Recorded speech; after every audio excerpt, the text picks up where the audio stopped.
Доктор қолын қанға малыған, таза қаншер адам. Және мен ұлы уақыт соғысын қосып тұрған жоқпын. Ақыр аяғында бұл шал тым шектен шықты.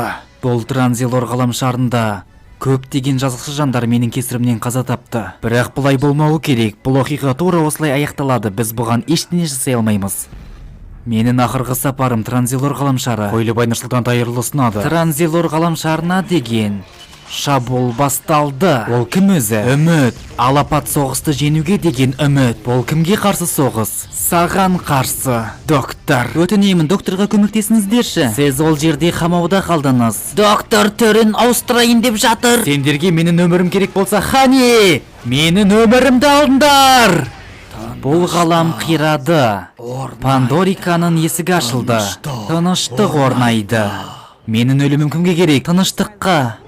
Бұл діни басқарма, немесе ұйым. Олардың сенімі бір сұрақ қойылған кезде тыныштық орнайды. Ол қандай сұрақ? Тардис өздігінен жарылған жоқ, оны біреу әдейі жарып жіберді. Мен бұны кім жасағандығын анықтауым керек. Менің Тардисімді кім жарды? 2010 жылдың 26 маусымы. Уақыт арасындағы сызаттардың пайда болуына доктор кінәлі. Өтінемін, мені тыңдаңдар! Бұл қандай қару? Ол сұрақ ешқашан жауабы айтылмауы керек сұрақ. Доктор, кім? Тыныштық орнайды. Доктор. Әрине, бұл менің қорқынышым.